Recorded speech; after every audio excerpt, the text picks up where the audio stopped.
El objetivo de este documental es que usted pueda entender lo que es Bitcoin, criptomonedas y la libertad financiera. Pero antes, debe conocer exactamente lo que es dinero y de dónde proviene el sistema económico que tenemos hoy en día.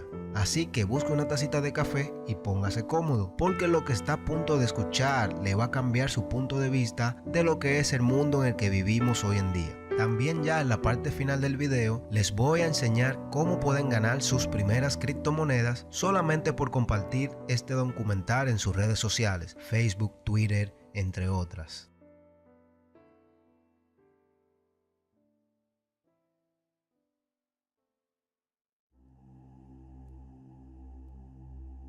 A lo mejor te haces la misma pregunta que una vez me estuve haciendo. Muy en el fondo sabes que algo está mal, que algo está fuera de lugar.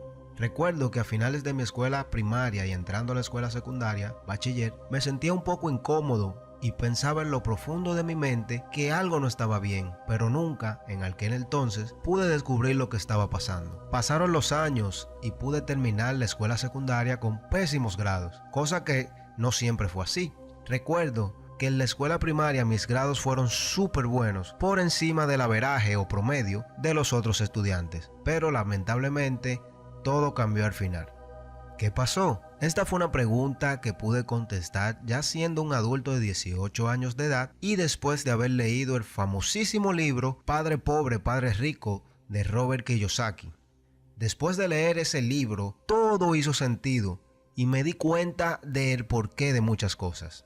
El mundo no es lo que parece ser.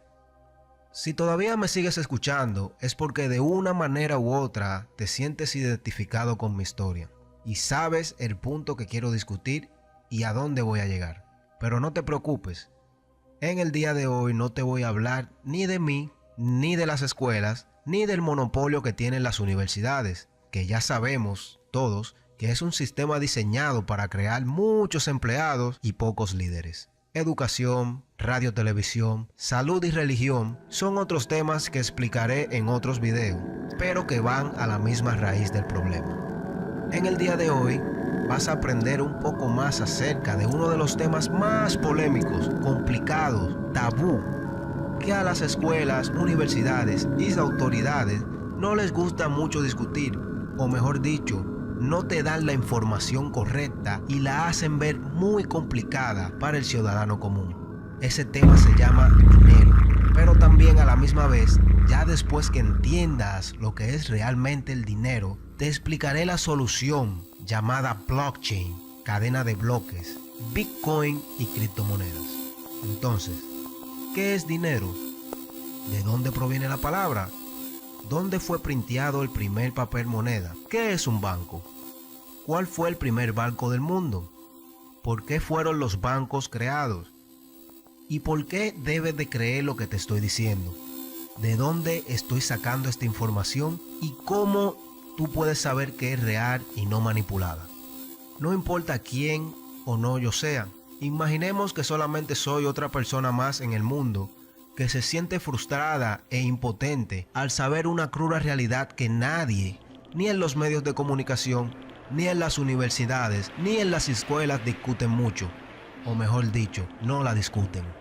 Entonces, para poder creer lo que te digo, no solamente necesitamos fuentes de informaciones concretas, necesitamos también detenernos varios minutos y hacer un análisis en frío y pensar profundamente en el porqué de las cosas.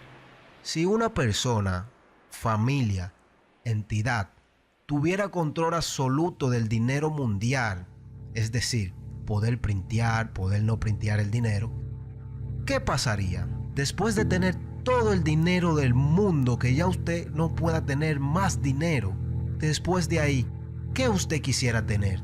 Vamos a poner en una balanza la información que en el día de hoy estoy compartiendo con ustedes y la información que las universidades, las escuelas y los medios de comunicaciones te enseñan. Al final del día, usted tendrá la última palabra. Bienvenidos a la cruda realidad sin censura. Dinero, el engaño más grande del mundo. El siglo de la esclavización moderna. Parte 1. ¿Qué es la Reserva Federal? La Fed. Hi, I'm Buck, your personal tour guide to the Federal Reserve. I'm here to introduce you to one of the most complex but effective institutions in the United States. But don't worry, I'll explain it all in plain English. Just beside me is a road map of where we're going. Together, we'll walk through the Federal Reserve System, literally. And along the way, I'll show you just what goes on around here and why it's important. By the end of this tour, you too will be able to explain the Federal Reserve in plain English. There is no other agency of government which can overrule actions that we take. En lo que tenemos de vida, siempre nos han dicho que economía es aburrida, es torpe, no vale la pena perder el tiempo en internet. Nos han mentido toda nuestra vida. Revoluciones, guerras, pobreza. Todo depende de la economía. Y toda la economía depende de un concepto clave: dinero. Dinero es el agua en la que nuestra vida navega. Es tanto así que lo llamamos currency, corriente en inglés. En español, moneda corriente. Fluye alrededor de todos nosotros, nos lleva a borda y ahoga a aquellos que no son cuidadosos. Lo usamos todos los días y casi todo tipo de transacción que hacemos. Nuestra vida entera la pasamos trabajando por él, preocupándonos por él, ahorrándolo, gastándolo, tocándolo. Define nuestro estatus social, compromete nuestros valores. Gente está dispuesta a morir, pelear y matar por él. ¿Pero qué es exactamente? ¿De dónde viene? ¿Cómo es creado? ¿Quién lo controla? Es notable que dado el valor central que tienen nuestras vidas, ni siquiera ni una sola persona en 100 pudiera contestar esas preguntas tan simples acerca del dinero. So if you were planning a family, you'd want to know where babies come from. Yeah. And this is a lot about banking. So let me ask you, where does money come from? Where does the money come from? Where does any The money? government prints it. It's printed off. Where does money come from? How is new money created? By labor.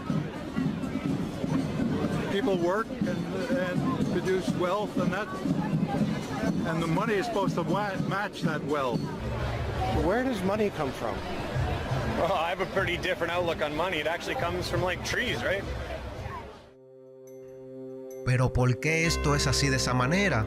¿Cómo podemos ser tan ignorantes con un tema tan importante como este? Son simples preguntas básicas para niños, pero lo tomamos como que si fuera un chiste, una broma. Crecen en los árboles. Ese estado de ignorancia tan profundo no puede venir de manera natural. Desde niños siempre somos curiosos acerca del mundo y ansiosos en saber cómo funciona todo, y lo que pudiera dirigir a un mejor entendimiento de cómo el mundo funciona es el conocimiento acerca del dinero, su creación y destrucción. Sin embargo, discusiones relacionadas a este tema son fastidiosamente evitadas en nuestras escuelas y ignorados nuestra vida entera. Nuestra ignorancia monetaria es artificial, una nube de humo que ha sido creada a propósito para perpetrar, con la ayuda de un sistema súper complicado, una jerga económica indescifrable. Pero no requiere de un economista para entender la importancia del dinero. En lo profundo sabemos que las guerras, la pobreza, la violencia que vemos alrededor de nosotros está amarrada directamente al dinero. Es como un súper rompecabezas de miles de piezas esperando que venga alguien y lo resuelva. Y lo es así.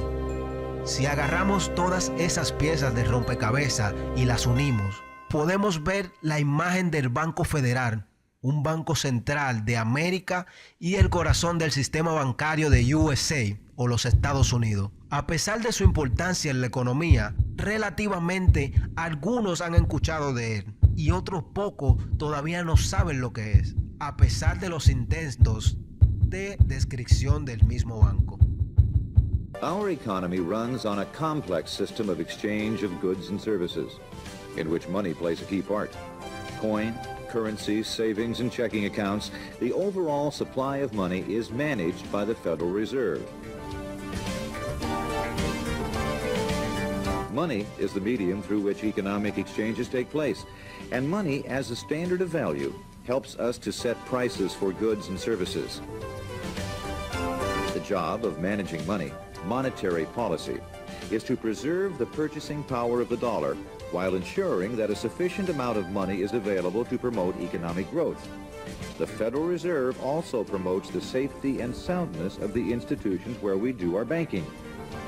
It ensures that the mechanisms by which we make payments, whether by cash, check, or electronic means, operate smoothly and efficiently.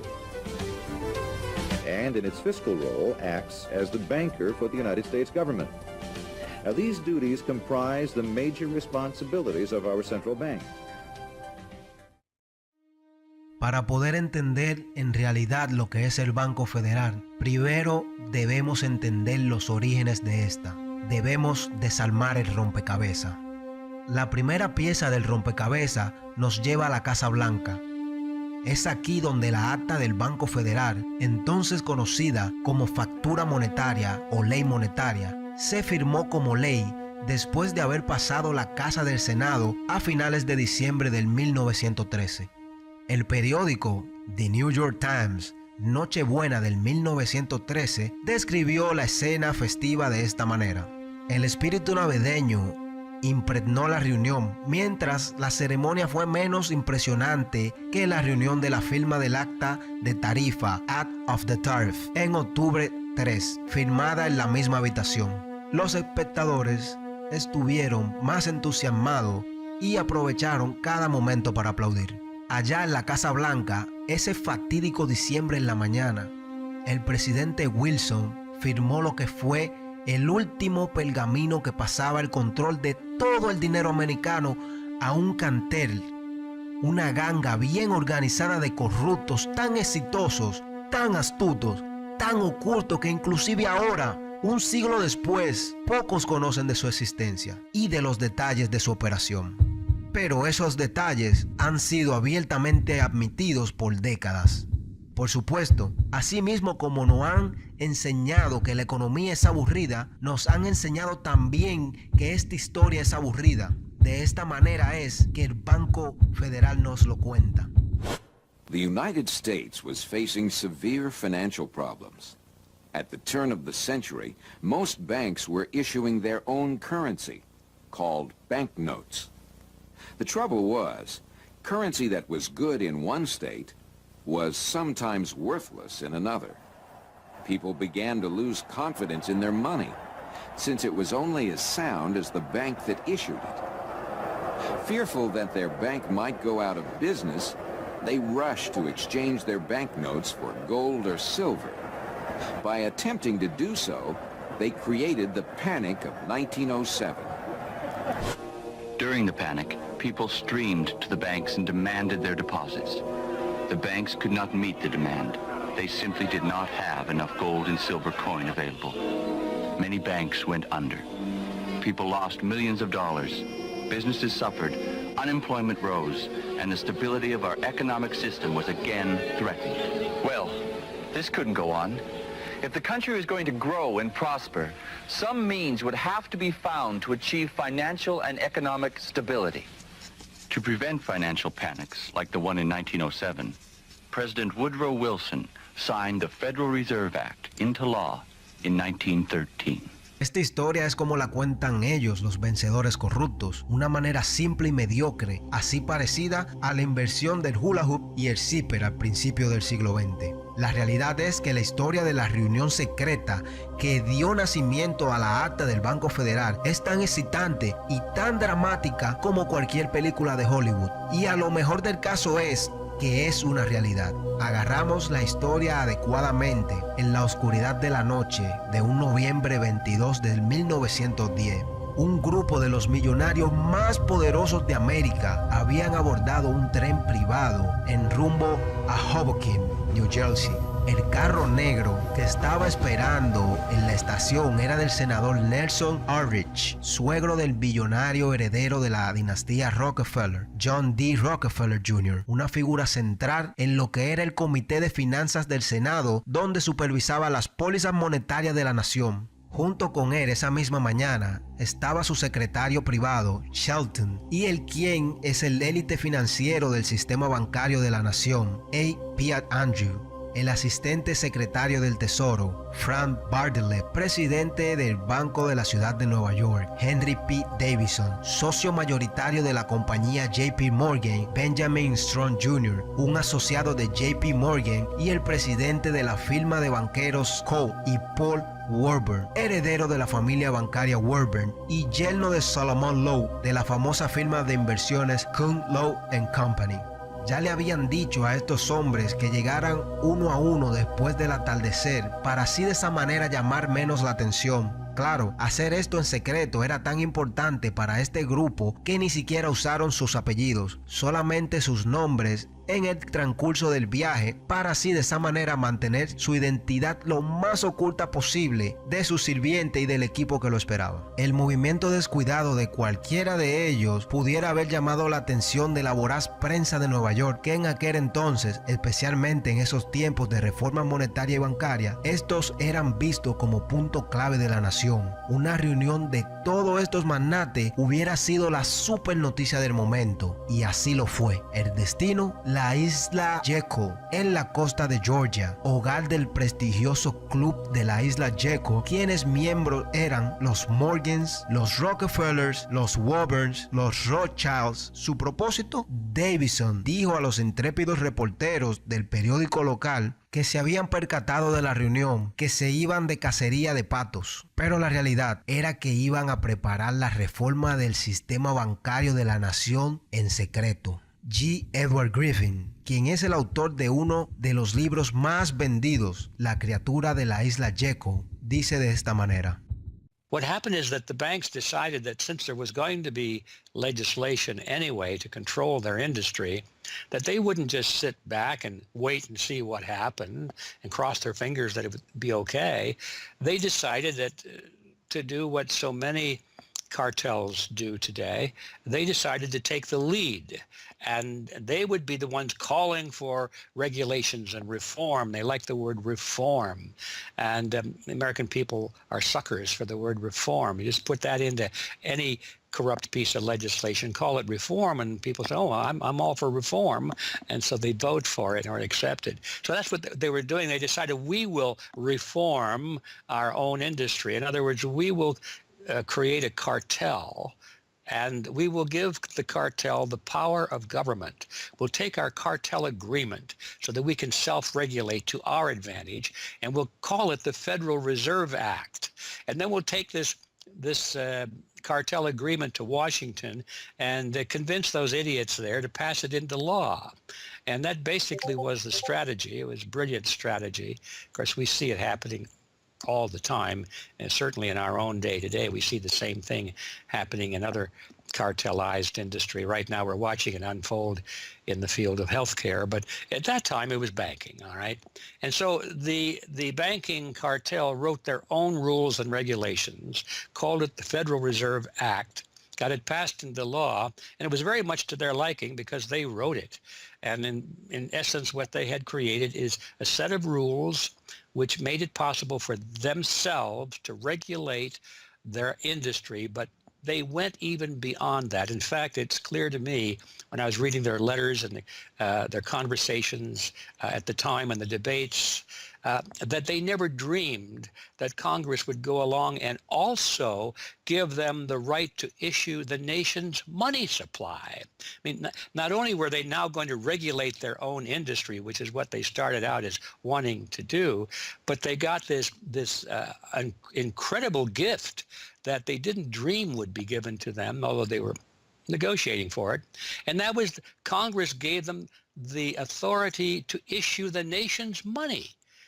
And Congress gave away the sovereign right to issue the nation's money to the private banks. And so all of this was in the Federal Reserve Act, and the American people were joyous because they were told and they were convinced that this was finally a means of controlling this big creature from Jekyll Island.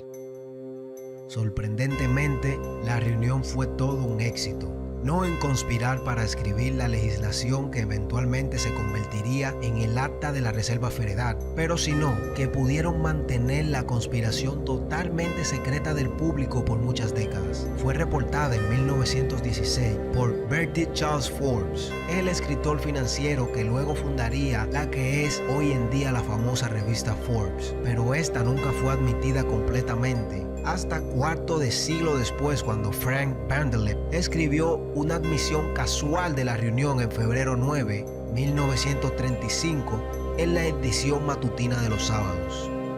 Fui secretamente y furtivamente, como cualquier otro conspirador. No siento que sea ninguna exageración hablar de nuestra reunión secreta en la isla Jekyll, que fue la ocasión en la cual se planeó la concepción de lo que es hoy en día el sistema de la Reserva Federal. Idearon un plan tan amplio, tan ambicioso, que incluso ellos mismos dudaron de su aprobación en el Congreso. Vanderlip lo puso de esta manera: el descubrimiento de nuestro plan, sabíamos que simplemente no debe pasar, o todo nuestro esfuerzo hubiesen sido en vano. Si hubiese sido expuesto públicamente que nuestro grupo tuvo una reunión en particular en donde se escribió una ley bancaria, esa ley nunca hubiera tenido chance de haber pasado la aprobación del Congreso. Pero entonces, ¿qué exactamente este grupo de conspiradores idearon en esa reunión de la isla Jekyll? Un plan para un sistema bancario central en el cual los dueños del mismo serían estos magnates. Un sistema que organizaría todos los bancos de la nación en un cartel privado cuyo propósito sería el dominio y control de la distribución del dinero. Después de 9 días de reunión, estos banqueros regresaron a sus respectivas oficinas contentos de lo que ya habían logrado. Los detalles del plan cambiaron en 1910 y la eventual aprobación de la ley de la Reserva Federal también, pero las ideas esenciales todavía estaban allí. Esta escena en la isla Jekyll también es solo una pieza del rompecabezas más grande, y como cualquier otra pieza de un rompecabezas, tiene que ser vista desde un punto de vista más grande para así poder ser visible. Para entender las otras piezas de este rompecabezas, tenemos que viajar al pasado, mucho antes de la creación de la Reserva Federal.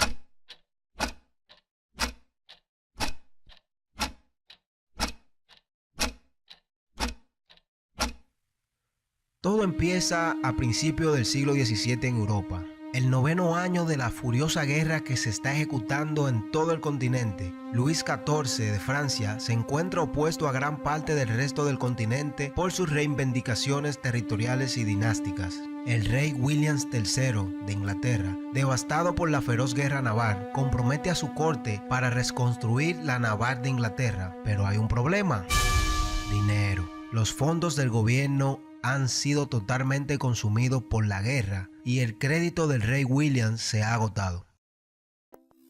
Banquero escocés William Paterson tiene una propuesta de formar una gran compañía para así de esa manera prestarle 1 millón de libras al gobierno al 6% de interés más 5.000 de impuestos de manejo, con el derecho de una nota emitida. Para el año 1694 la idea ya ha sido ligeramente revisada: un préstamo de 1.2 millones de libras al 8% más 4.000 de gastos de manejo, pero como quiera se dio. El enorme Banco de Inglaterra entonces fue creado.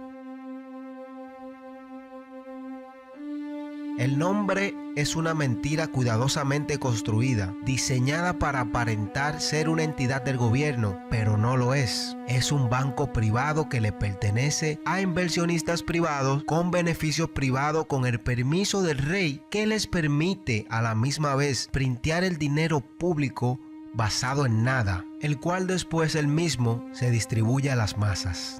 Lo que pasó aquí con el nacimiento del Banco de Inglaterra en el año 1694 es la creación de una plantilla o esquema que fue copiado de país en país alrededor de todo el mundo. Un banco privado con el control de poder printear dinero y prestarlo con interés al gobierno. Dinero que es printeado de la nada. Y la joya de la corona para los banqueros internacionales que crearon este tipo de sistema, el cual hoy en día es la casa de todo el poder económico del mundo, mejor conocida como los Estados Unidos.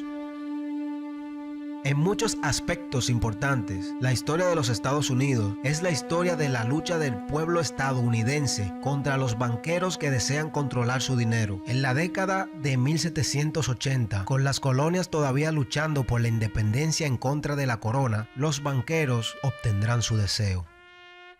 En 1781, los Estados Unidos están en crisis financiera. El Continental, moneda de papel emitida por el Congreso Continental para pagar la guerra, se ha derrumbado por la falsificación excesiva y la falsificación británica. Desesperado por encontrar una manera de financiar las etapas finales de la guerra, el Congreso se dirige a Robert Morris, un comerciante de la navegación rico que fue investigado por la especulación de la guerra solo 2 años antes. Ahora, como superintendente de finanzas de los Estados Unidos de 1781 a 1784, es considerado como el hombre más poderoso en América junto al general Washington.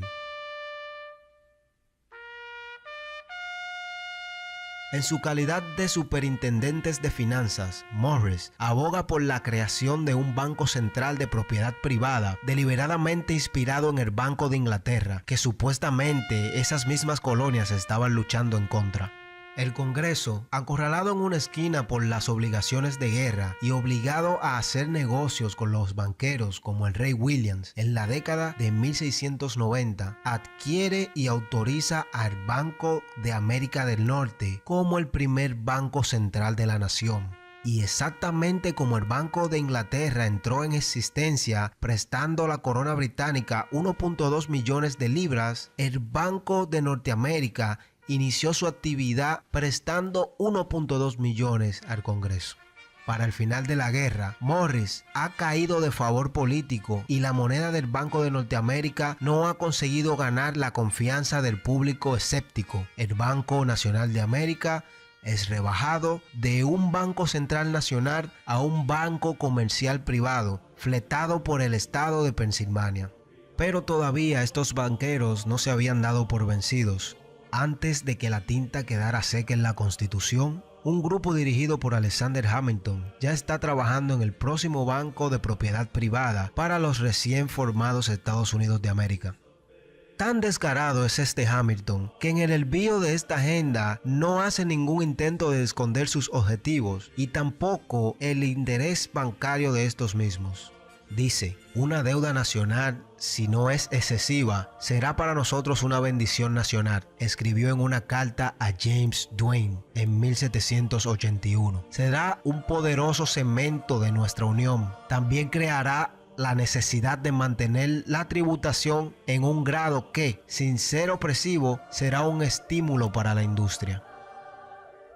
La oposición a Hamilton y su sistema basado en la deuda para establecer la finanza de los Estados Unidos es feroz. Dirigido por Jefferson y Madison, los banqueros y su sistema de esclavitud financiera es llamada por lo que es una fuerza de destrucción. Thomas Jefferson escribió: el espíritu de guerra y de acusación, desde la teoría moderna de la perpetuación de la deuda, ha empapado la tierra de sangre y aplastado a sus habitantes bajo las cargas que se acumulan. Sin embargo, Hamilton sale victorioso. El primer banco de los Estados Unidos es fletado en 1791 y sigue el patrón del Banco de Inglaterra y del Banco de Norteamérica casi exactamente igual. Un banco central de propiedad privada con la autoridad de prestar dinero que crea de la nada al gobierno. De hecho, es la misma gente detrás del nuevo banco que estaban detrás del antiguo Banco de Norteamérica. Fue Alexander Hamilton, ex ayudante de Robert Morris, quien propulsó por primera vez a Morris para el cargo de superintendente financiero. Y el director del antiguo Banco de América del Norte, Thomas Williams, fue contratado para ser el primer director del Banco de los Estados Unidos. Conoce a los nuevos jefes bancarios. Estos mismos fueron los antiguos jefes bancarios. En los primeros 5 años de existencia de los bancos, el gobierno de los Estados Unidos toma prestado 8.2 millones de dólares del banco y los precios suben un 72%. En 1795, cuando Hamilton deja el cargo, el nuevo secretario del Tesoro anuncia que el gobierno necesita aún más dinero y vende la escasa participación del 20% del gobierno en el banco, convirtiéndola en una corporación completamente privada. Y una vez más, la economía estadounidense es saqueada, mientras que el cartel de bancos privados se ríe todo el camino hacia el banco que ellos mismos crearon.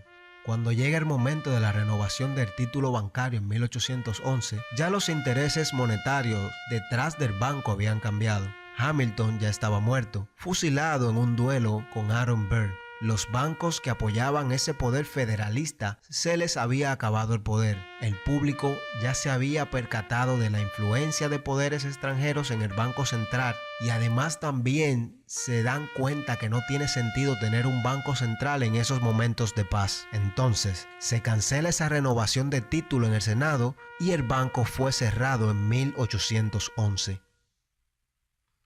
Menos de un año después, Estados Unidos vuelve a estar en guerra con Inglaterra. Después de 2 años de dura lucha, la deuda pública de Estados Unidos casi se había triplicado, pasando de 45.2 millones de dólares a 119.2 millones de dólares. Con el comercio en punto muerto, subiendo los precios, subiendo la inflación y aumentando la deuda, el presidente Madison firma la carta para la creación de otro banco central, el segundo banco de los Estados Unidos, en 1816. Al igual que los otros 2 bancos centrales, la mayoría propiedad privada y se le otorga el poder de préstamo de dinero para el gobierno, más dinero creado de la nada, asimismo, dinero creado del aire.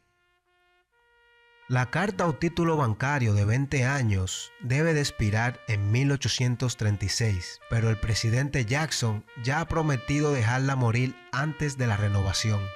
Creyendo que Jackson no arriesgará su oportunidad para la reelección en 1832, los banqueros remiten un proyecto de ley para renovar la carta del banco en julio de ese mismo año, 4 años antes de lo previsto. Sorprendentemente, Jackson veta, o mejor dicho, cancela la carta de renovación y pone en juego su reelección. En un mensaje de veto, Jackson escribe en términos inequívocos acerca de su oposición al banco. Cualquier interés o influencia, ya sea pública o privada, ha dado a luz a este acto. No puede encontrarse los deseos o necesidades del Departamento Ejecutivo por el cual la acción presente se es considerada prematura y las facultades conferidas a su agente no solo innecesarias, pero peligrosas para el gobierno y el país. Es de lamentar que los ricos y poderosos muchas veces doblen los actos del gobierno a sus propósitos egoístas. Si no ponemos de inmediato en justicia a los intereses conferidos por la legislación improcedente, hacer a nuestro gobierno lo que debería hacer, podemos al menos tomar posición contra todas las nuevas concesiones de monopolios y privilegios exclusivos, contra toda prostitución de nuestro gobierno al adelanto de los pocos a expensas de los muchos, y a favor de un compromiso y una reforma gradual en nuestro código de leyes y sistema de economía política. La gente se fue del lado de Jackson y es reelegido con el eslogan Jackson sin bancos. El presidente hace bien su promesa. En 1833 anuncia que el gobierno dejará de usar el banco y pagará su deuda. Los banqueros toman represalia en 1834, provocando una crisis financiera y tratando de culpar a Jackson, pero no sirve de nada. El 8 de enero de 1835, el presidente Jackson logra pagar la deuda por primera vez y única en la historia de los Estados Unidos. La cadena de la deuda de los banqueros es eliminada. En 1836, la segunda carta del Banco de los Estados Unidos expira y el banco pierde su condición de banco central. Son 77 años de que los banqueros puedan recuperar la joya en su corona, pero no es por falta de intentarlo. Inmediatamente después de la muerte del banco, los oligarcas bancarios de Inglaterra reaccionan por con Trading Trade, contrato de intercambio, removiendo capital de los Estados Unidos, exigiendo el pago en monedas fuertes para todas las exportaciones. Las monedas fuertes eran oro, plata, entre otras. Y el endurecimiento de crédito. Esto da lugar a una crisis financiera conocida como el pánico de 1837. Y una vez más, la campaña de Jackson para matar al banco es culpada de la crisis. A lo largo de finales del siglo XIX, Estados Unidos se ve sacudido por un gran pánico que ha sido especulado salvajemente por los bancarios. Al amanecer del siglo XX, el grueso del dinero en la economía estadounidense se ha centralizado en manos de una pequeña camarilla de magnates industriales, cada uno con un pequeño monopolio en cada sector económico. Ahí los Astors en bienes raíces, los Carnegies y los Schwartz en el acero, los Harrimans, Stanfords y Bardi Mills en ferrocarriles, los Mellons y los Rockefellers en petróleo. Como todas estas familias comienzan a consolidar su fortuna, se gravitan naturalmente para el sector bancario y en esta capacidad forman una red de intereses e instituciones financieras que se centraban en gran parte alrededor de un hombre o scion bancario y banquero central informal debido a la falta de bancos, John Pierpont Morgan. John Pierpont Morgan, o Pierpont, como él prefiere ser llamado o prefirió ser llamado, nace en Hartford, Connecticut, en 1837, hijo de Junius Spencer Morgan, un exitoso banquero y financiero. Morgan monta los caballos de su padre en el negocio bancario en 1871 y se asoció en su propia firma, la empresa que eventualmente se convertiría en J.P. Morgan Company. Es Morgan quien financia el ferrocarril central de Nueva York de Cornelius Vanderbilt. Es Morgan quien financia el lanzamiento de casi todas las grandes corporaciones del periodo, desde AT&T a General Electric hasta General Motors y DuPont. Es Morgan quien compra a Carnegie y crea la United States Steel Corporation, compañía de acero, la primera compañía de miles de millones de dólares de Estados Unidos. Es Morgan quien negocia un acuerdo con el presidente Grover Cleveland para salvar, entre comillas, la reserva de oro de la nación, vendiendo 62 millones de dólares de oro al tesoro a cambio de bonos del gobierno o bonos soberanos. Y es Morgan quien en 1907 pone en marcha la crisis que conduce a la creación de la Reserva Federal. En ese año, Morgan comienza a difundir rumores acerca de las precarias finanzas de Kinnerborough Trust Company, un competidor de Morgan y una de las mayores instituciones financieras de los Estados Unidos en ese momento. La crisis resultante, llamada el pánico de 1907, sacude el sistema financiero de los Estados Unidos. Morgan se presenta a sí mismo como un héroe, ofreciéndose audazmente para ayudar a alguno de esos bancos vacilantes y casas financieras para evitar el desplome de las mismas. Después de un retorcimiento de manos sobre la finanza de la nación, un comité del Congreso se reúne para investigar la confianza monetaria, entre comillas, los banqueros y financieros que llevaron la nación tan cerca de la ruina financiera y que ejercen tal poder sobre las finanzas de la nación. El público sigue el tema de cerca. Al final, un puñado de banqueros son identificados como actores clave en las operaciones del dinero fiduciario, incluyendo a Paul Weber, Benjamin Strong Jr. y J.P. Morgan. At the beginning of the 20th century, there was an investigation following the greatest of these financial panics, which was in 1907. And this investigation was on what was called the Money Trust, which found that three banking interests, J.P. Morgan, National City Bank, and the Citibank of New York, I believe it was, basically controlled the entire financial system. So three banks. And the public hatred towards these institutions was unprecedented. There was an overwhelming consensus in the country for establishing a central bank. But there were many different interests in pushing this, and everyone had sort of their own specific purpose behind advocating for a central bank. So to represent the most people, you had farmer interests, populists, progressives, who were advocating a central bank because they couldn't take the recurring panics, but they wanted government control of a central bank. They wanted it to be exclusively under the public control because they despised and feared the New York banks as wielding too much influence. So for them, a central bank would be a way to curb the power of these private financial interests. On the other hand, those same financial interests were advocating for a central bank to serve as a source of stability for their control of the system, also to act as a lender of last resort to them, and so that they would never have to face collapse, but also in order to exert more control through a central bank. The private New York banking community wanted a central bank under the exclusive control of them. There's a shocker. So you had all these various different interests which converged. Of course, the most influential happened to be the New York financial houses, which were more aligned with European financial houses than they were with any other element in American society.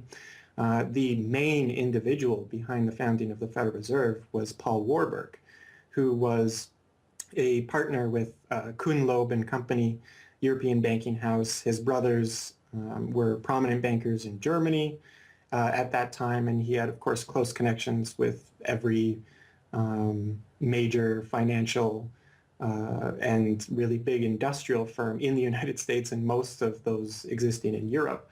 And he was discussing all these ideas with his fellow compatriots in advocating for a central bank. In 1910, Warburg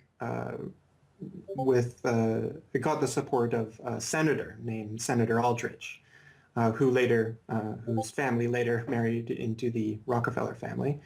Again, I'm sure just a coincidence, but Aldrich invited Warburg and a number of other bankers to a private secret meeting on Jekyll Island, just off the coast of Georgia, where they met in 1910 to discuss the construction of a central bank in the United States, but one which, of course, would be owned and serve the interests of the private bankers. Aldrich then, in 1911, presented this as the Aldrich Plan or the Aldrich Bill in the U.S. Congress, and it was actually voted out. El público, sospechoso de las conexiones bancarias del senador Aldrich, finalmente rechazan el plan Aldrich de la cabina del Jekyll Island. Sin embargo, la camarilla no se rinde, simplemente revisan y cambian el nombre de su plan, dándole un nuevo rostro público, el del representante Carter Glass y el del senador Robert Owen. Al final, el movimiento de dinero fiduciario que estaba detrás del pánico de 1907 utiliza la indignación del público contra ellos para completar su consolidación del control sobre el sistema bancario. La recién ley es renombrada el Acta de la Reserva Federal, la Fed, el 23 de diciembre y comienza su operación el próximo año.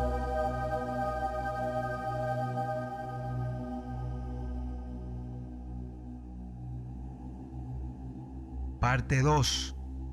¿Cómo funciona este engaño?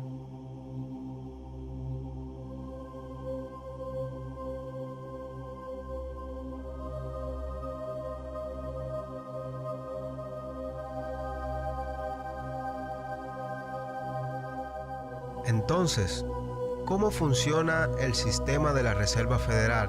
¿Qué hace? ¿Quién la posee y la controla? Estas son las preguntas básicas que llegarían al corazón de la pregunta fundamental. ¿Qué es el dinero? Y por eso la respuesta a estas preguntas ha estado envuelta en una jerga económica impenetrable.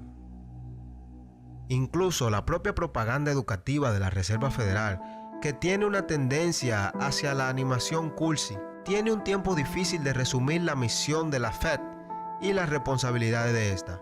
Según lo que dice la Fed, to achieve these goals, the Fed, then and now, combines centralized national authority through the Board of Governors, remember that on the map, with a healthy dose of regional independence through the reserve banks.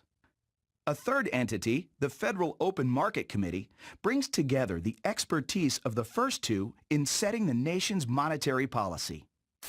¿A quién exactamente todo este cuento de hadas para niños está dirigido? Se nos enseña a pensar en el dinero como los trozos de papel impresos en prensas gubernamentales o monedas acuñadas por la Casa de Monedas del gobierno. Si bien esto es parcialmente cierto, en este día y edad, los billetes y monedas reales que circulan en la economía representan solo una pequeña fracción del dinero en existencia. Más de un 90% de la oferta de dinero es en realidad creado por bancos privados como préstamos que se pagan de nuevo a los bancos a interés.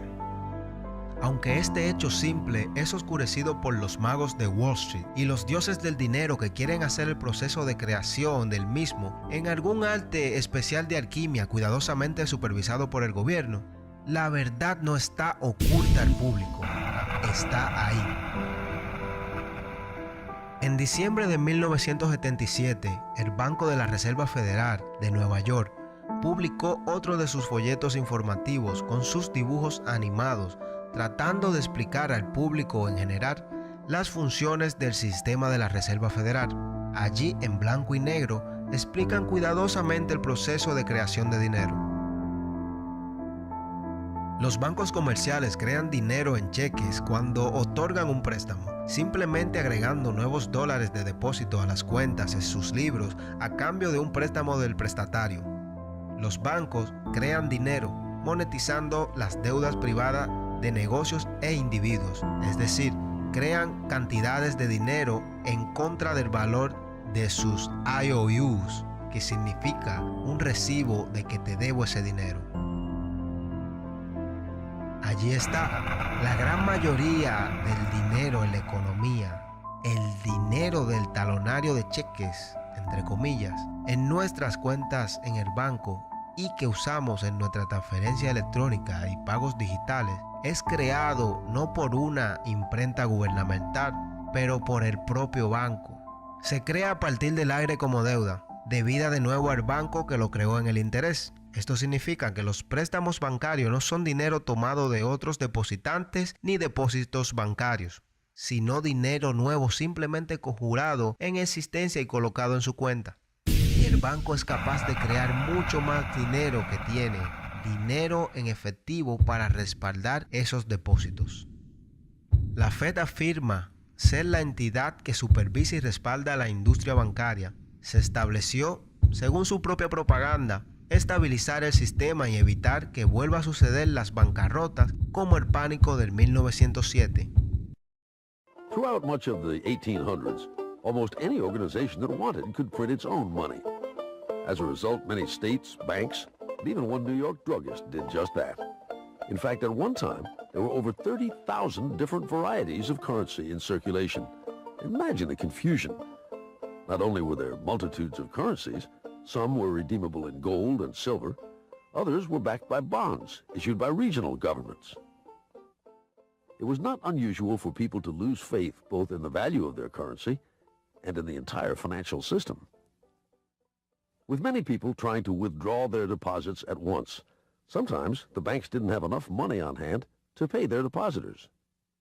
Then, when the funds ran out, the banks suspended payment temporarily, and some even closed. People lost their entire savings, and sometimes regional economies suffered. Obviously, something had to be done, and in 1913, something was. And that year, President Woodrow Wilson signed into effect the Federal Reserve Act. This act created the Federal Reserve System to provide a safer and more stable monetary and banking system. Si ese era precisamente su objetivo, no lo logró. Una de las mayores burbujas de la historia de los Estados Unidos ocurrió en 1920, apenas una década después de su creación. El estallido de esa burbuja, por supuesto, llevó directamente a la Gran Depresión y uno de los periodos más grandes de pobreza masiva en la historia de los Estados Unidos. Los economistas han sostenido durante mucho tiempo que la propia Reserva Federal fue la causante de la depresión por su mala administración de la oferta monetaria. Como declaró el expresidente de la Reserva Federal, Bert Bernanke, en un discurso conmemorativo del 90 aniversario del crítico de la Reserva, Milton Friedman. Respecto a la Gran Depresión, tienen razón, lo hicimos, lo sentimos mucho, pero gracias a ti no lo haremos de nuevo. La estabilidad de precios, entre comillas, es otro principio citado del mandato de la Reserva Federal, pero aquí también la Fed ha fracasado completamente en cumplir sus propios estándares. Aside from the banking system, the Federal Reserve has another responsibility that's probably even more important. It's in charge of something called monetary policy. Basically, it means trying to keep prices stable to avoid inflation.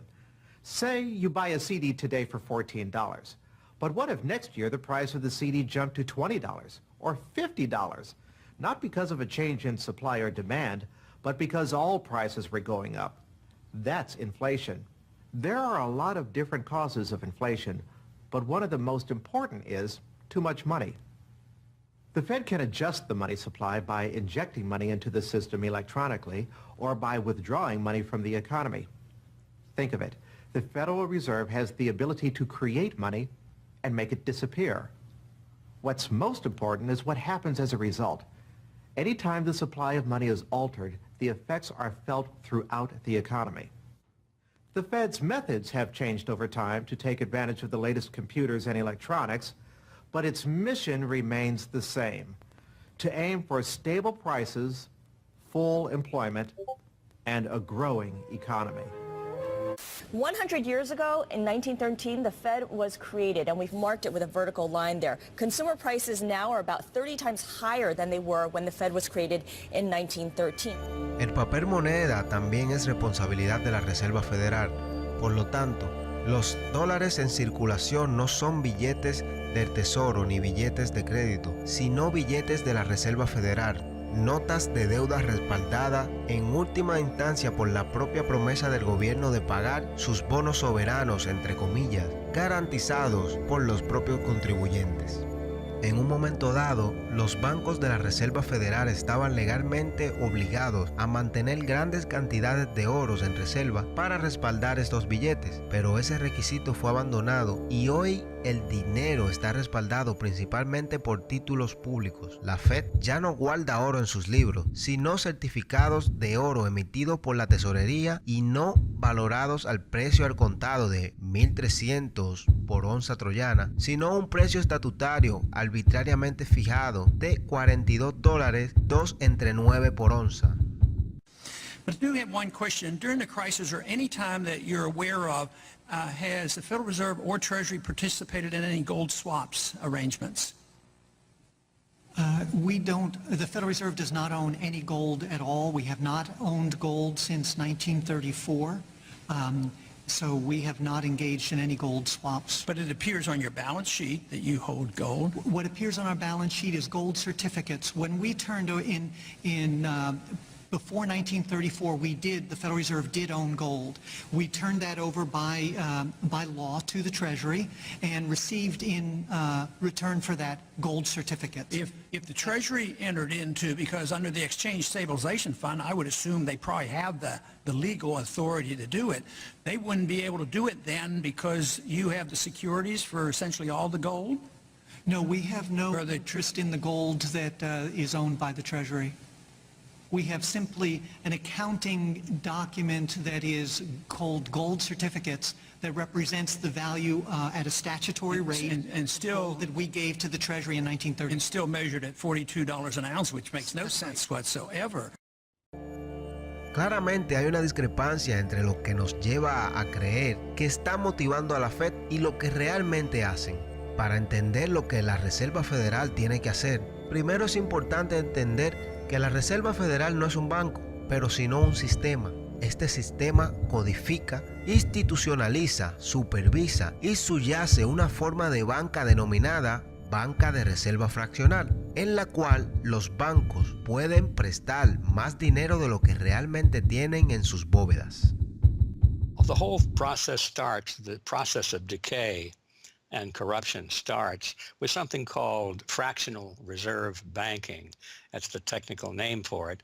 And what that really means is that as the banking institution developed over several centuries, starting, of course, in Europe, it developed the practice of legalizing a certain dishonest accounting procedure.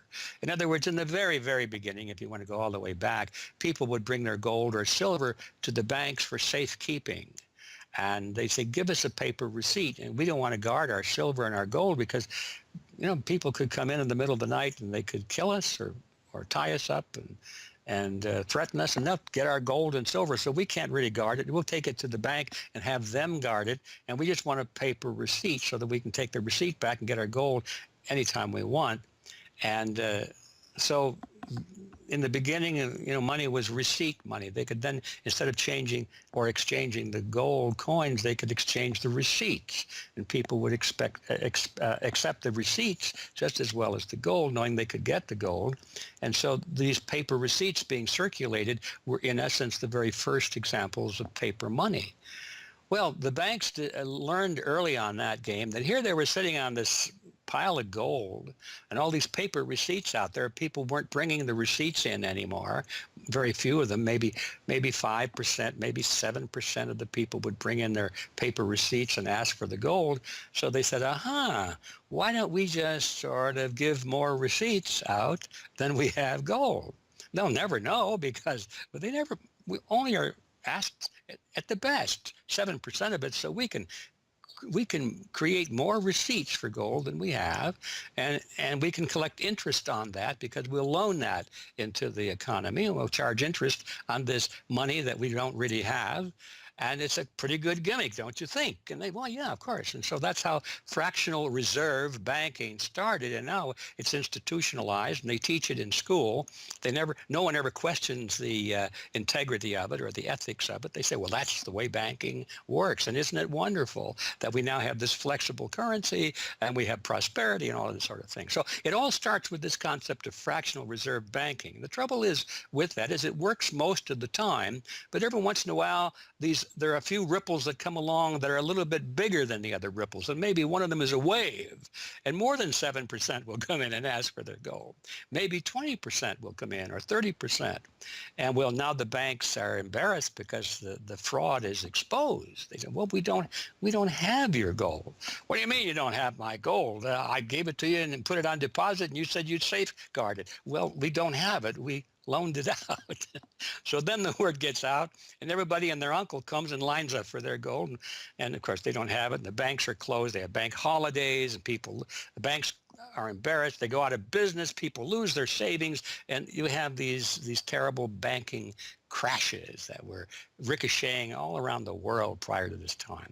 And that's what caused the concern. One of the things that caused the concern of the American people, they didn't want that anymore. They wanted to put a stop to that. And that was the whole purpose, supposedly, of the Federal Reserve System, was to put a stop to that. But since the people who designed the plan to put a stop to it were the very ones who were doing it in the first place, you can not be surprised that their solution was not a very good one insofar as the American people were concerned. Their solution was to expand it, not to control it, but to expand it.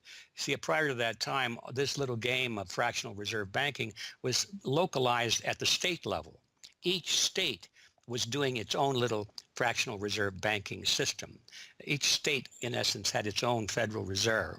Central banks were authorized by state law to do this sort of thing, and that was causing all this problem. And so the Federal Reserve came along and said, well, no, we're not going to do this at the state level anymore because look at all the problem it's causing. We're going to consolidate it all together, and we're going to do it at the national level.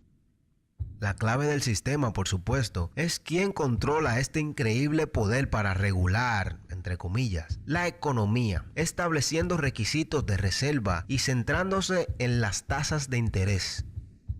La respuesta a esta pregunta también se ha ocultado deliberadamente. El sistema de la Reserva Federal es una mezcla deliberadamente confusa de intereses públicos y privados, bancos de reserva, juntas y comités, centralizados en Washington y dispersos por los Estados Unidos. So you have the Federal Reserve Board in Washington, appointed by the president. That's the only part of this system that is directly dependent upon the government for input. That's the federal part. that the government, the president specifically, gets to choose a few select governors. The 12 regional banks, the most influential of which is the Federal Reserve Bank of New York, essentially based in Wall Street to represent Wall Street, is representative of the major Wall Street banks who own shares in the private, not federal, but private Federal Reserve Bank of New York. All the other regional banks are also private banks. They vary according to how much influence they wield, but the Kansas City Fed is influential, the St. Louis Fed, the Dallas Fed. But the New York Fed is really the center of this system. And precisely because it represents the Wall Street banks who appoint the leadership of the New York Fed. So the New York Fed has a lot of public power, but no public accountability. It has no oversight. It does not answer to Congress the way that the chairman of the Federal Reserve Board of Governors does. And even then, the chairman of the Federal Reserve Board, who is appointed by the president, does not answer to the president. He does not answer to Congress. He goes to Congress to testify, but the policy that they set is independent. So they have no input from the government. The government can't tell them what to do, legally speaking. And of course, they don't. Do you think it would cause problems for the Fed or for the economy if that legislation was to pass? My concern about the legislation is that if the GAO is auditing not only the operational aspects of our programs and the details of the programs, but is making judgments about our policy decisions, that would effectively be a takeover of monetary policy by the Congress, a repudiation of the independence of the Federal Reserve, which would be highly destructive to the stability of the financial system, the dollar, and our national economic situation. The Federal Open Market Committee is responsible for setting interest rates. Now, this committee, which is enormously powerful, has as its membership the governor and vice chair of the Federal Reserve Board. But the Federal Open Market Committee, most of the membership is the presidents of the regional Federal Reserve banks representing private interests. So they have significant input into setting the interest rates. Interest rates are not set by a public body, they're set by private financial and corporate interests. And that's whose interests they serve, of course. La razón por la que la Reserva Federal hace tantos esfuerzos para hacer que su estructura organizativa sea lo más confusa posible es encubrir los enormes conflictos de interés que están en el centro de ese sistema. El hecho es que el sistema de la Reserva Federal está compuesto por una junta de gobernadores, 12 bancos regionales, un comité de mercado abierto. Los bancos miembros de propiedad privada de cada voto de la Reserva Federal votan sobre la mayoría de los directores del Banco de la Reserva y los directores votan en los miembros para servir en el Comité Federal de Mercado Abierto que determina la política monetaria. Incluso se da a Wall Street un asiento principal en la mesa, con la tradición sosteniendo que el presidente del poderoso Banco de la Reserva Federal de Nueva York sea nombrado el vicepresidente de la FOMC, los Comités Federales de Mercado Abierto, y sea nombrado miembro permanente del comité. En efecto, los bancos privados son los determinantes clave en la composición del FOMC, que regula toda la economía. Según la Fed, sus decisiones de política monetaria no tienen que ser aprobadas por el presidente o cualquier otra persona en los poderes ejecutivos o legislativos del gobierno. O, en las mismas palabras de Alan Greenspan, la Reserva Federal es una agencia independiente y esto significa que no hay otra agencia del gobierno que pueda anular las acciones que tomemos. What is the proper relationship, what should be the proper relationship between a chairman of the Fed and a president of the United States? Well, first of all, the Federal Reserve is an independent agency, and that means basically that there is no other agency of government which can overrule actions that we take. La Fed continúa en sí misma la mitologización para afirmar que no es una institución privada y lucrativa. Esta caracterización es, en el mejor de los casos, deshonesta y en el peor de los casos, una mentira absoluta. Los bancos regionales son ellos mismos corporaciones privadas, como se señala en un fallo de la Corte Suprema de 1928. Instrumentalidades como los bancos nacionales o los bancos de las reservas federales, en los que hay intereses privados, no son departamentos del gobierno, son corporaciones privadas en las que el gobierno tiene interés. Este punto es incluso admitido por el propio asesor de la Reserva Federal. Our regulations do specify overall terms for the lending, but the day-to-day operation of the banking activities are conducted by the Federal Reserve banks. They are banks, and indeed they do lend, and they do interact they're their with own depositors. agency then, essentially, They are not in that agencies, regard. yes. They're not agencies, Your Honor. They're persons under FOIA. Each Federal Reserve Bank, the stock is owned by the member banks in the district, 100% privately held. They have private boards of directors. Majority of those boards are appointed by the independent banks, private banks in the district. They are not agencies. Estas corporaciones privadas emiten acciones que están en manos de los miembros que conforman el sistema, convirtiendo a los bancarios en los últimos propietarios de los bancos de la Reserva Federal. Aunque las ganancias de la Fed son devueltas al Tesoro cada año, las acciones de los bancos, miembros de la Fed, les ganan un 6% de dividendo. Según la Fed, la naturaleza fija de estos rendimientos significa que no se mantienen con fines de lucro. A pesar de la naturaleza deshonesta de esta descripción, es importante entender que los banqueros que poseen la Reserva Federal, de hecho, no hacen su dinero directamente de la Reserva Federal. En cambio, los beneficios son mucho menos obvios y mucho más insidiosos. La forma más sencilla de entender esto es que, como lo demuestra un siglo de historia y el ejemplo específico de la última crisis financiera, la Fed fue utilizada como un vehículo para rescatar a los miembros banqueros que poseen los bancos de la Fed, en el ejemplo más obvio de conciliación fascista inimaginable. Have enriched themselves as a result of institutional speculation on a large scale, as well as manipulation of the market. And secondly, what they have done is that they have then gone to their governments and said, well, we are now in a very difficult situation and you need to lend us, you need to give us money so that we can retain the stability of the financial system. And who actually lends the money or brokers the public debt? The same financial institutions which are the recipients of the bailout, okay? And so what you have is a circular process. It's a diabolical process. You're lending money, you're not lending money. You're handing money to the large financial institutions, and then this is leading up to a mounting public debt in the trillions, okay? And then you say to the financial institutions, we need to establish a new set of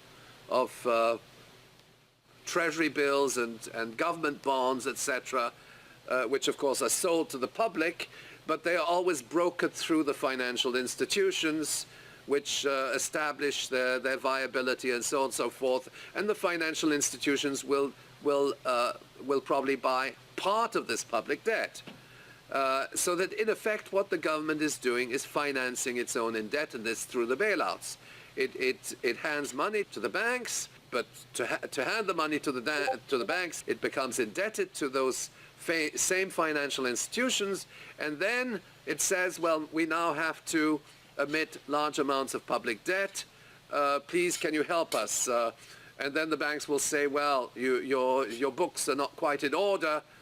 And then the government will say, well, obviously they're not in order because we've just handed you $1.4 trillion of bailout money, and we're now in a very difficult situation, so we need to borrow money from the people who are, in fact, the recipients of the bailout. So this is really what we're dealing with. We're dealing with a circular process. La crisis del 2008 y subsiguientes rescates bancarios son simplemente los ejemplos más recientes y descarados de los conflictos fundamentales de interés en el corazón del sistema bancario central privado de los Estados Unidos. Cabe mencionar que después de esta crisis se crea el Bitcoin. Comenzando con el colapso de Lehman Bros. Septiembre de ese año, la Reserva Federal se embarcó en un programa sin precedente de rescate y servicios especiales de cero interés para los mismos bancos que habían causado la crisis de la hipoteca en primer lugar. Por la cartelización de la estructura de la Reserva Federal y por lo tanto no por accidente, fueron los mismos presidentes que habían supervisado las prácticas crediticias de sus bancos que terminaron en las posiciones de directores de los bancos de la Reserva Federal que votaron dónde dirigir los billones de dólares en dinero de rescate y, como era de esperar, los dirigieron hacia sus propios bancos. Un impresionante informe de la Oficina de Responsabilidad del Gobierno de 2011 examinó 16 trillones de servicios de rescates extendidos por la Fed a raíz de la crisis y expuso numerosos ejemplos de flagrantes conflictos de interés. Jeffrey Immelt, director ejecutivo de General Electric, actuó como director en el Consejo de la Reserva Federal en Nueva York, al mismo tiempo que la Fed proporcionó 16 millones de dólares de financiamiento a General Electric. Por su parte, el presidente ejecutivo de JP Morgan Chase, Jamie Dimon, también fue miembro de la Junta Directiva de la Fed de Nueva York durante el periodo que vio 391 mil millones en préstamos de emergencia de la Fed dirigidos a su propio banco. En total, los miembros de la Junta Directiva de la Reserva Federal estaban vinculados a 4 billones de dólares en préstamos a sus propios bancos. Estos fondos no fueron utilizados simplemente para mantener estos bancos a flote, pero en realidad para devolver a estos bancos conectados a la Fed un periodo de ganancia récord en el mismo periodo que el trabajador promedio vio disminuir sus salarios reales y la economía en la calle desplomada. Entonces el presidente de la Reserva Federal, Ben Bernanke, se enfrentó a estos conflictos de interés por el senador Bernie Sanders. Sanders, tras la publicación del informe de la GAO en junio de 2012, dice de esta manera: This is not something the Federal Reserve created. This is in the statute. Congress in the Federal Reserve Act said this is the governance of the Federal Reserve, and more specifically that bankers would be on the board. And 6 out of 9.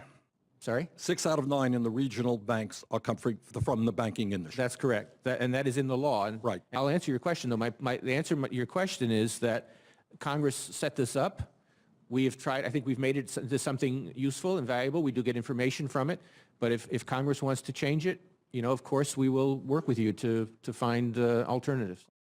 Bernanke tiene toda la razón. Estos conflictos son, de hecho, en parte de la propia institución, una característica estructural de la Fed que fue respaldada en la ley de la Reserva Federal hace más de 100 años por los banqueros que conspiraron para cartelizar la oferta de dinero de la nación. Esta es una razón más por la cual la Reserva Federal debe de ser eliminada.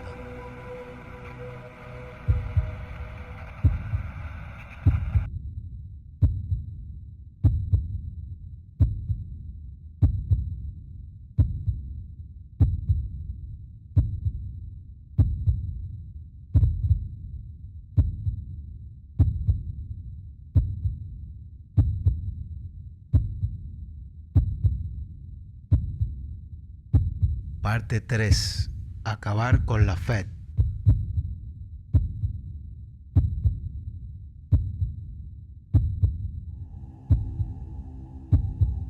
Ahora sabemos que durante siglos la gente de los Estados Unidos han estado en guerra con los oligarcas bancarios internacionales. Esa guerra se perdió en 1913 con la creación de la Reserva Federal. Con la aprobación de la Ley de Reserva Federal, el presidente Woodrow Wilson condenó a la población estadounidense a un siglo en el que la oferta monetaria misma dependió de los caprichos de la cabala bancaria. Un siglo de auges y bustos, burbujas y depresiones ha llevado a una redistribución mayorista de la riqueza hacia aquellos que están en lo más alto del sistema. En el fondo, las masas trabajan en pobreza relativa. Los hogares de un solo ingreso se convierten en hogares de doble ingreso por necesidad. Su calidad de vida se erosiona lentamente a medida de que los billetes de la Reserva Federal que pasan por dólares son devaluados. Peor aún, el fraude mismo perpetúa el persistente mito de Alexander Hamilton de que una deuda nacional es necesaria en lo absoluto. Estados Unidos está ahora encerrado en un sistema mediante el cual el gobierno emite bonos para generar los fondos para sus operaciones, los bonos que están respaldados por la tributación de la mano de obra del público. Los perpetradores de este fraude, mientras tanto, permanecen en las sombras, ignorados en gran parte por el público en general, que podría reconocer instantáneamente al último galán de Hollywood o a Idol of Pop, pero no tienen ni idea de lo que hace el jefe de Goldman Sachs, ni la Reserva Federal de Nueva York, ni tampoco quiénes son. Esta cabala no obedece ninguna nacionalidad, ni filosofía, ni credo, ni código de ética. Ni siquiera están motivados por la codicia, sino por el poder que el control de la oferta de dinero inevitablemente trae consigo. After a person has all the money in the world that you could possibly use to buy anything you want, what's left to capture your imagination? And the answer, of course, is power. Power over people. Now, money is power over people, but there's another power over people as well, and that is the political power, the social power. And I think this has now become the dominant driving force of these people. They've already got the money. They've got it locked down. Now they're striving for this new world order, as their name for it. They want all of the world into one political unit, which they dominate, not only with money, but with military and psychological means and education and media and propaganda. They want total control over every human on the planet. And by golly, they're moving pretty rapidly in that direction.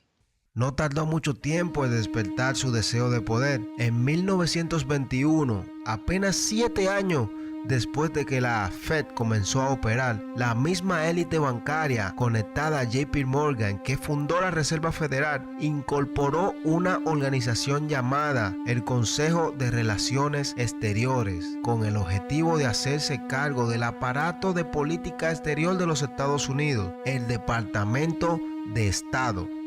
Aunque hoy en día solo hay 4,000 miembros en la organización, su número de miembros incluye 21 secretarios de defensa, 18 secretarios del Tesoro, 18 secretarios de Estado, 16 directores de la CIA y muchos otros altos funcionarios gubernamentales, oficiales militares, élites empresariales y por supuesto los banqueros. El primer director del CFR fue John W. Davis, abogado personal de JP Morgan y millonario por derecho propio.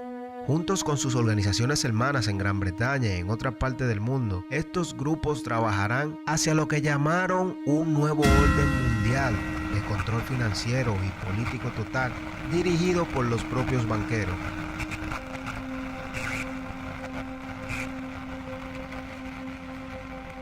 Los poderes del capitalismo financiero tenían un objetivo de largo alcance, nada menos que crear un sistema mundial de control financiero en manos privadas capaz de dominar el sistema político de cada país y la economía del mundo en conjunto. Este sistema debía ser controlado de manera feudal por los bancos centrales del mundo, actuando de concierto mediante acuerdos secretos alcanzados en frecuentes reuniones y conferencias privadas. La meta del sistema sería el Banco de Pagos Internacionales de Basilia, Suiza, un banco privado controlado por los bancos centrales del mundo, que eran ellos mismos corporaciones privadas. Es por eso que los banqueros y sus socios en el gobierno y los negocios conspiraron para provocar la crisis del 2008, no por la búsqueda del dinero, sino por el poder. De la misma manera que los banqueros usaron el pánico de 1907 para consolidar su control sobre la oferta monetaria, esperan utilizar la crisis del 2008 y los pánicos subsiguientes que ellos mismos han creado para consolidar su control político.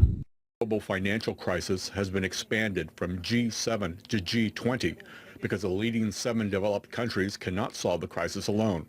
This expanded meeting raises the question whether a new global financial system will be created. So is this some sort of a new world order, which Gordon Brown kind of alluded to?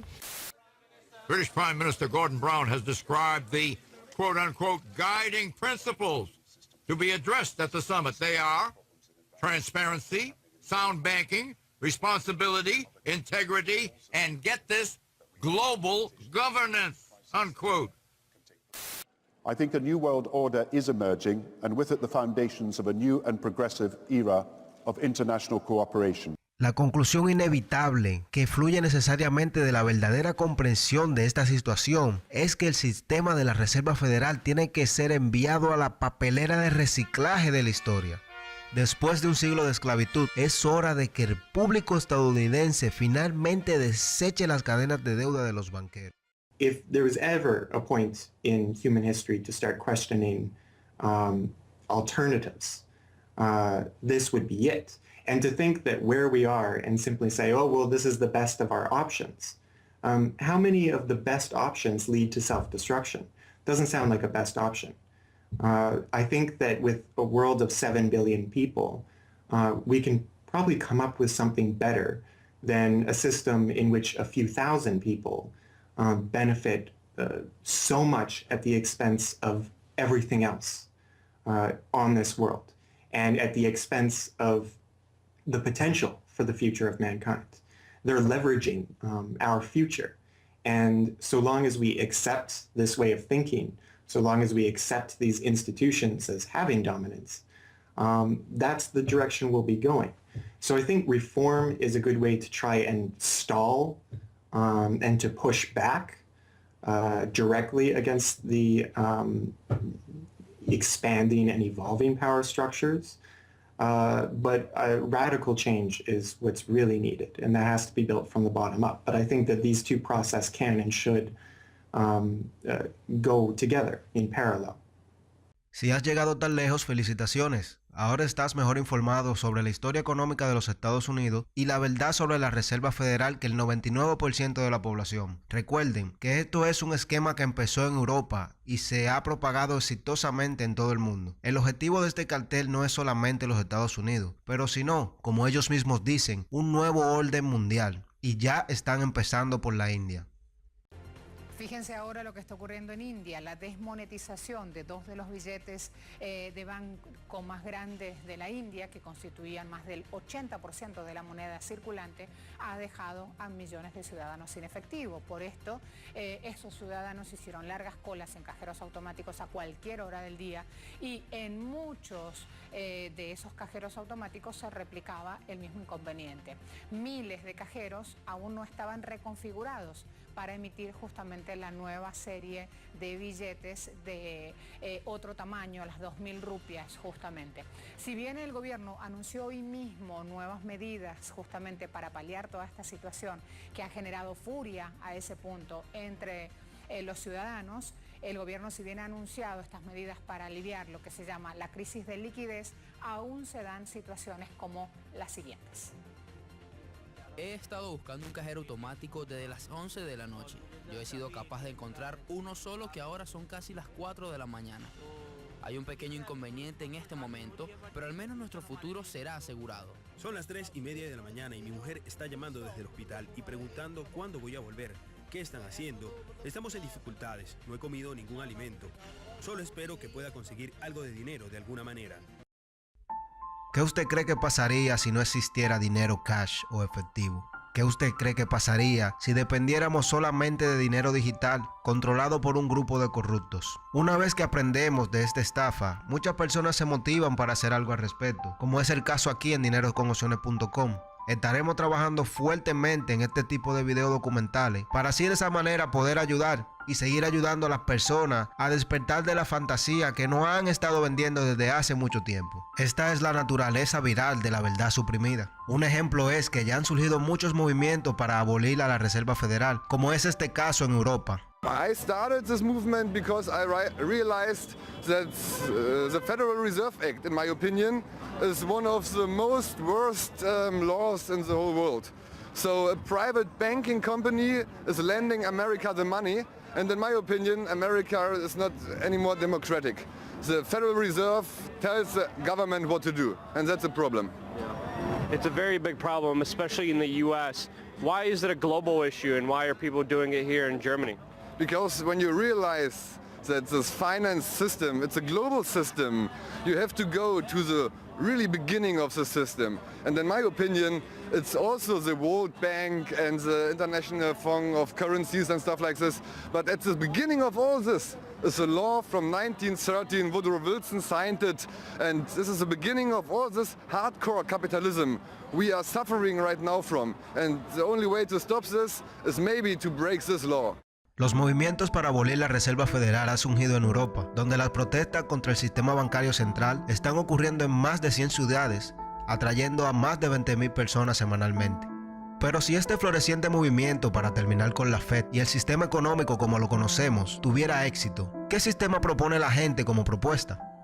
Algunos argumentan por un retorno a las raíces coloniales de América, el dinero libre de deudas emitido por los bancos estatales, señalando al Banco de Dakota del Norte como un modelo ya exitoso de funcionamiento de este enfoque. We've had two banking systems ever since the 1860s, with the state bank system and the federal bank system. And the federal bank system are the big Wall Street banks, particularly. They dominate the federal system. So they're taking over right now. I mean, in California, we don't even have any local banks where I am. They're now. We had two, and I had accounts in both of them, and they're now, one of them is Chase Bank, and the other is U.S. Bank. So they're both big Wall Street banks now. They've been taken over.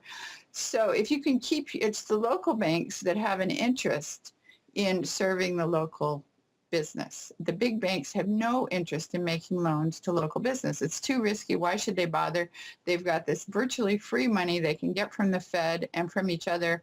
And it's much more lucrative to them either to speculate in commodities or other things abroad, or what works very well for them is to buy long-term government bonds at 3%, because these have no capital requirement. The capital requirement for government bonds are zero. So they can buy all of those that they want. Whereas if they buy, let's say, mortgages, or if they make loans for mortgages, or they make loans to businesses, then they have to worry about their capital requirement. And as soon as they've used up all their capital, in other words, $8 of capital will get you $100 of loans, then they can't make any more loans. They have to wait for 30 years till those loans get paid off. So what they do, if they do buy mortgages, is sell them off to investors. And so that was the whole mortgage-backed securities scam that we've seen. They had no motivation to make sure that these borrowers were actually sound borrowers. They just wanted to make a sale, so they sold the stuff to the unwary investors who might be somebody in Iceland or Sweden or pension funds. Yeah, so that didn't work out so well. So a state bank with the partnering with the local banks can provide the capital, can help them with capital. In North Dakota, the state bank guarantees the loans of the local banks, allowing them to make much bigger loans than they could otherwise. And the state bank provides liquidity to the small banks.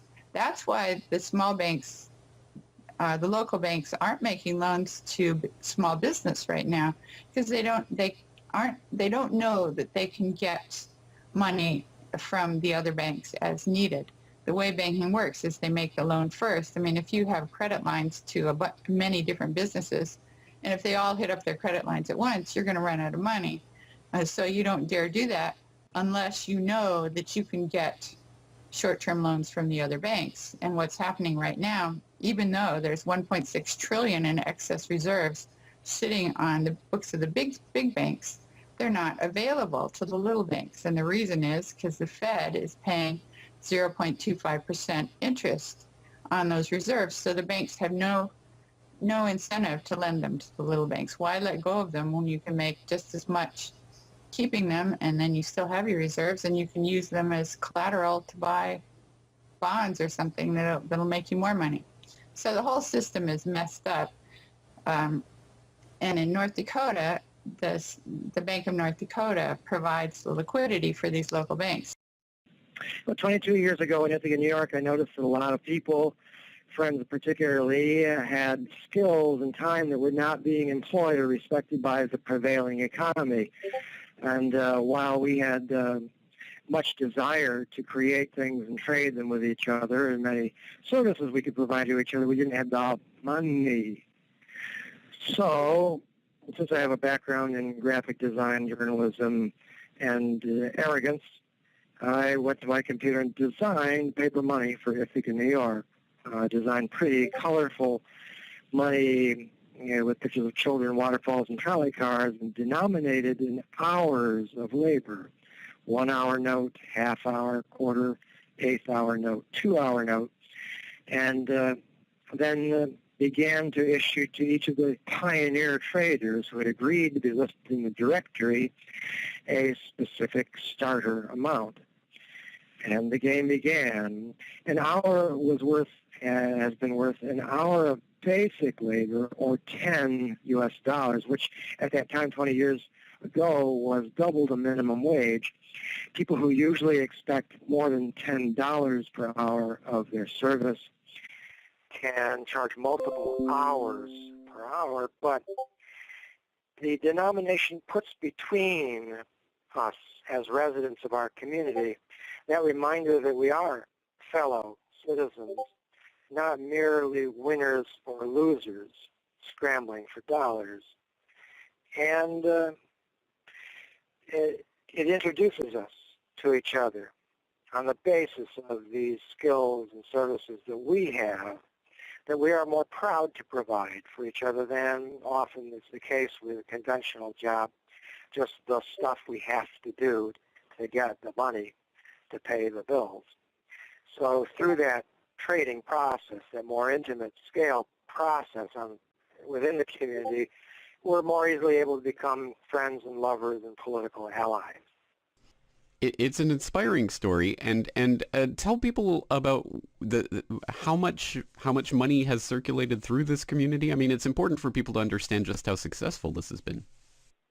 Because we're not a computer system, we don't have a specific volume of trading recorded, but by the grapevine, by phone surveys, and over the years watching the money move, we were able to guess very reliably at several $1 million equivalent of this money has transacted over those years, making loans without charging interest up to $30,000 value, which is the fundamental monetary revolution in our system. Then as well making grants of the money to over 100 community organizations. Otros argumentan por las monedas cuya naturaleza matemática les impide ser conjurados a la existencia siempre que un gobierno federal les dé la gana de hacerlo. Bitcoin o criptomonedas. What people have to understand about Bitcoin is that it's a completely decentralized network. There's no central server, there's no controlling company, there's no office. It's just free software that anyone can download and start running on their computer anywhere in the world. And that the Bitcoins themselves can be transferred to or from anyone, anywhere in the world. And it's impossible for any bank or government or entity to block you from sending or receiving those Bitcoins. There's a limited supply of those Bitcoins. There will never, ever, ever be more than 21 million Bitcoins. And so because, like everything, the price is set based on supply and demand, because the supply of Bitcoins is limited and the demand is increasing as more and more people start to use them and more websites start to accept them, the price of Bitcoins in terms of dollars is going to have to increase even a lot more than the $500 per Bitcoin that it is today. Are there any drawbacks at all to the idea of using a cryptocurrency? If you're part of the current power elite that can just print money at will to spend on whatever you feel like, then yeah, the world switching over to Bitcoin is probably not going to benefit you. But if you're one of the normal people that aren't working for the Federal Reserve or any central bank that's printing money to pay to your friends and that sort of thing, then a Bitcoin world is a wonderful thing for you. Criptomonedas, bancos estatales, crédito autoemitido. Estas y muchas otras soluciones han sido propuestas y muchas de ellas están en uso en diferentes localidades. La cuestión del dinero y de cómo debe crearse es quizás la pregunta más grande que enfrenta la humanidad. Sin embargo, es una que ha sido casi completamente eliminada de la conversación nacional hasta hace poco. Por primera vez en memoria, la gente vuelve a unirse a la cuestión monetaria y la política estadounidense está en el umbral de una transformación casi inimaginable hace apenas 2 décadas. Y así, El resto de la historia está ahora en nuestras manos.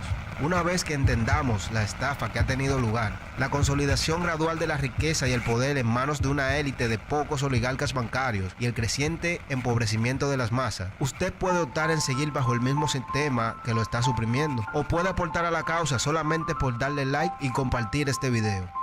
Como ya había dicho en la primera parte de esta serie, el objetivo de este documental es el entendimiento del dinero desde otro punto de vista, para entonces de esa misma manera poder llegar a entender lo que es Bitcoin y las criptomonedas. Las criptomonedas no es más que una nueva oportunidad que la humanidad nunca había tenido de poder escapar del sistema en el que vivimos, una matriz que ha sido esparcida como virus en toda Latinoamérica y el resto del mundo. Muy pronto viene el nuevo video documental explicando la revolución mundial, Bitcoin y criptomonedas, aquí en dineroconopciones.com.